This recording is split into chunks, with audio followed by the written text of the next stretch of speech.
Tamriel. A land of wonder, danger, and above all, adventure.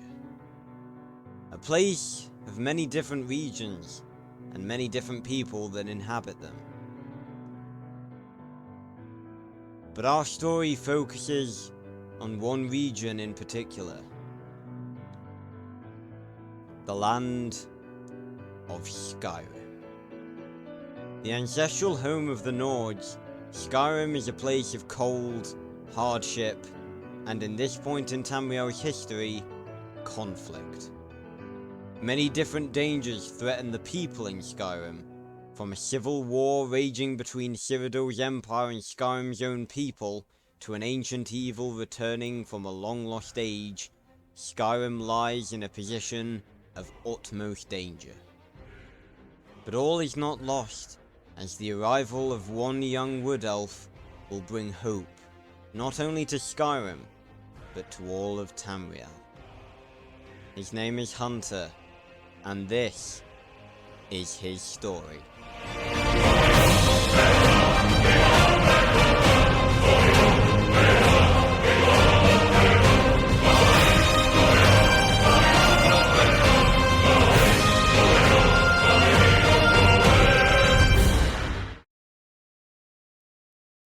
Despite the majority of this story taking place in Skyrim, it actually begins in Valenwood, region of the Wood Elves.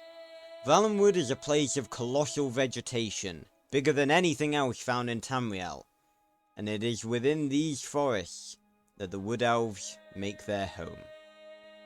Our story begins with a mysterious Wood Elf couple. Will we ever find out who they are? Maybe one day. But for now, all you need to know about them is that they lived in Eldenroot, Valenwood's largest city, and had a son, named, you guessed it, Hunter. Having grown up in Eldenroot, Hunter had seen wonders that many children of Tamriel could only dream of. But as many young men and women of Tamriel before him, he longed for more. He wished to see the world outside the leafy borders of Valenwood, to meet other people and go on incredible adventures. Now it's important to note that both of Hunter's parents had been adventurers at some point in their lives. It's how they had met and fallen in love, but both had slightly varying opinions on Hunter undertaking his own journey. His mother feared for him, as although a retired adventurer herself, she worried for how the emerging dangers of Tamriel could hurt or twist him. His father, however, encouraged Hunter to go and live his life. Unlike his mother, Hunter's father had not stepped down from the heroics of adventuring when Hunter was born, but also never strayed far from his family. So he settled for making the family's gold as a mercenary, balancing his next job with time with his wife and son, and rose to be regarded as one of the best mercenaries in Eldenroot. He too knew the dangers of Tamriel, but he also knew that a sheltered life in Eldenroot was not one that Hunter wanted, nor was it one that he wished on his son. And so Hunter received the blessing of his parents to leave his home and journey out into Tamriel. His mother was still somewhat anxious, but she would also never dream of denying Hunter the life he wanted. Before he left, however, his father gave him a warning. Beware the Thalmor. The Thalmor were a group of high elves from the Somerset Isles that had founded the Old Mary Dominion. They were incredibly powerful, and rumours had begun to spread that after obliterating the Empire during the Great War several years ago, they had begun cleansing Hunter's homeland. His father told Hunter that they were not to be trusted, and to avoid them at all costs, and Hunter promised he would try. And so, with his parents' blessing ringing in his ears, Hunter left Eldenroot and began his adventure. Hunter spent the next few months travelling north. He had heard of a place in the far north of Tamriel called Skyrim, which was not only the exact opposite of the warm tropical climate he had grown up in, It was also apparently within some sort of conflict, and Hunter thought that this would be as good a place as any to start building a reputation.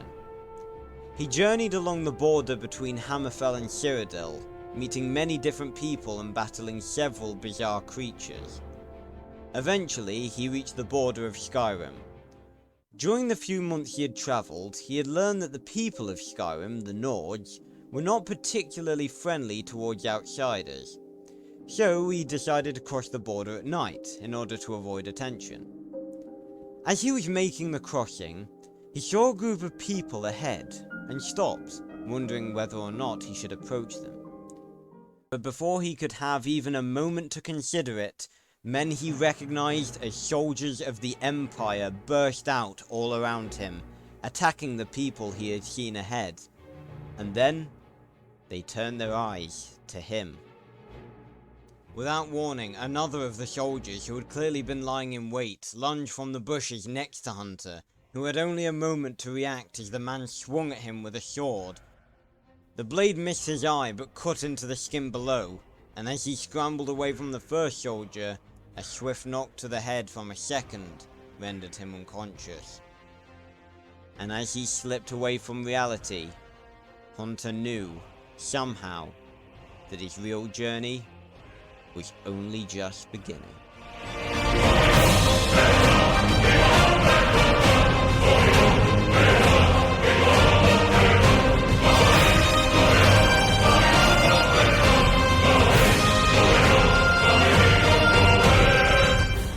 Thank you so much for watching this video, everyone. If you want to see Hunter's journey continue live, then tune in every Wednesday at 4 PM BST and every other Saturday at 3 PM BST. And if you don't want to miss a live stream, then go and follow me on Twitter. The link's down below, as I tweet before every live stream. If you haven't already, I'd really appreciate it if you subscribed. I put a lot of effort into my videos and it really makes my day. Leave a like and comment down below, go check out my other videos, and stay tuned for Hunter's Story Part 2, Dragon Slayer. Goodbye everyone.